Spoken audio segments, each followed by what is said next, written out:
सुप्रभात बच्चों, हिंदी की कक्षा में आपका स्वागत है। आज हम पढ़ेंगे पाठ बीरबल की तीरंदाजी। तो सबसे पहले तो बीरबल कौन थे? अकबर के दरबार में नवरत्न थे। मीन्स 9 ऐसे उनके मंत्रीगण, ऐसे सदस्य थे जिसे वो 9 रत्न मानते थे। तो बीरबल उनमें से एक थे। बीरबल के बारे में कहा जाता है कि वो बहुत बुद्धिमान थे। उनके पास हर बात का, हर समस्या का समाधान मिल जाता था और बीरबल को बातों में कोई भी नहीं हरा सकता था। तो अब हम इस पाठ को पढ़ते हैं। एक बार अकबर का दरबार सजा हुआ था। मीन्स अकबर का दरबार लगा हुआ था। सभी मंत्री अपनी अपनी जगह पर बैठे हुए थे। अकबर के मुख से, अकबर के मुख का मतलब मुंह से बीरबल की तारीफ सुनकर, क्योंकि अकबर बीरबल की बहुत तारीफ करते थे। मैंने आपको बताया ना कि बीरबल बहुत बुद्धिमान था। तो उस तारीफ को सुनकर सारे दरबारी, जो दरबार में बैठने वाले बाकी लोग थे, मंत्री थे, उनसे ईर्ष्या करते थे। ईर्ष्या का अर्थ होता है जलन। वो उनसे जलते थे। एक दरबारी ने बीरबल पर हंसते हुए कहा कि बीरबल, तुम सिर्फ बातों के तीरंदाज हो, कि तुम सिर्फ बातों के तीर चलाते हो। अगर तीर कमान पकड़कर तीरंदाजी करनी पड़े तो हाथ पांव फूल जाएंगे। तो दरबारी ने कहा कि तुम बातों के तीरंदाज हो। तो ये एक मुहावरा होता है जिसका अर्थ होता है बातों के तीर चलाने वाला, जो बातें बहुत बड़ी बड़ी करता हो। लेकिन अगर तीर कमान पकड़कर तीरंदाजी करनी पड़े, तीर चलाने पड़े, यानी कि युद्ध के मैदान में तुम्हें युद्ध करना पड़े, तो हाथ पांव फूल जाएंगे। ये भी एक मुहावरा है। हाथ पांव फूल जाना मतलब बहुत डर जाना, बहुत परेशान हो जाना। यह बात सुनकर अकबर ने बीरबल से कहा, बीरबल, तुम दरबारियों को अपनी अचूक तीरंदाजी का कमाल दिखाओ। तो अकबर ने बीरबल से कहा कि तुम अपनी तीरंदाजी का कमाल दिखाओ, यानी कि तुम तीर चला कर दिखाओ। अचूक का मतलब होता है कि निशाना नहीं चूकना चाहिए। सबने सोचा आज तो बीरबल फंस गया है, पर बीरबल कहाँ हार मारने वाला था। मैंने बताया ना कि वो बहुत बुद्धिमान था, उसके पास हर समस्या का समाधान था।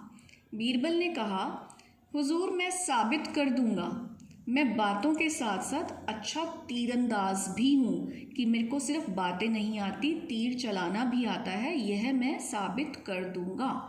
सभी दरबारी अकबर एवं बीरबल मैदान में जा पहुँचे। तो सभी दरबारी अकबर और बीरबल मैदान में आ गए।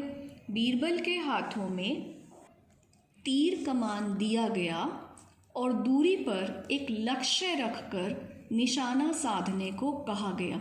तो बीरबल को वहाँ मैदान में जाकर तीर कमान दे दिया और कुछ दूरी पर एक लक्ष्य रख दिया। लक्ष्य होता है जिसके ऊपर निशाना लगाना होता है, उसे लक्ष्य कहते हैं।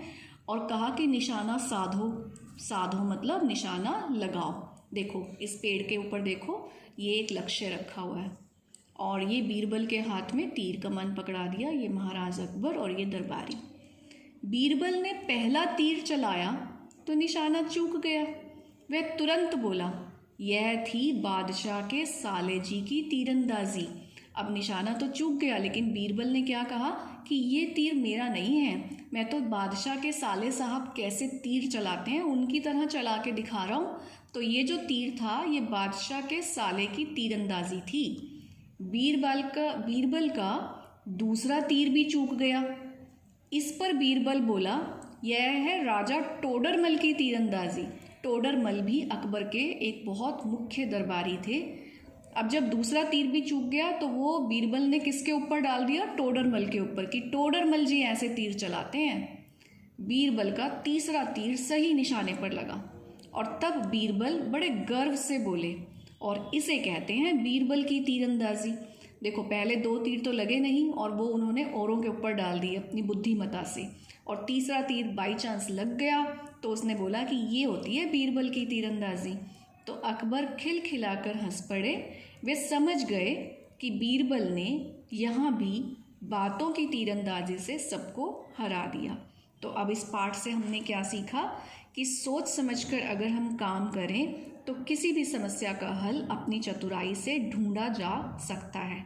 इसके कुछ शब्दार्थ हम देख लेते हैं। ईर्ष्या, ईर्ष्या का अर्थ होता है जलन, हमें किसी से भी ईर्ष्या नहीं करनी चाहिए। गर्व होता है अहंकार, घमंड हो जाना, ठीक है, हमें अपने ऊपर अहंकार नहीं करना चाहिए। साबित, सिद्ध करना, बीरबल ने अपनी बुद्धिमत्ता को सिद्ध कर दिया। तीरंदाजी, तीर चलाने की कला, राजा अकबर तीरंदाजी में निपुण हैं। चूक होता है खो देना, निशाना ना लगना। बीरबल के 2 तीर अपने निशाने से चूक गए। निशाना, लक्ष्य जिसके ऊपर हमने निशाना लगाना हो। अकबर ने बीरबल से कहा, ठीक तरीके से निशाना साधो। तो ये हमारे शब्दार्थ हो गए, हमारा पाठ हो गया। इस पाठ में आए जितने भी कठिन शब्द हैं उन्हें अपनी मुख्य पुस्तिका में लिख लीजिए। ये शब्दार्थ भी आप अपनी मुख्य पुस्तिका में लिख लीजिए। और जो इसका अभ्यास कार्य है, जो प्रश्न उत्तर हैं, वो हम ऑनलाइन कक्षा में करेंगे। Have a good day.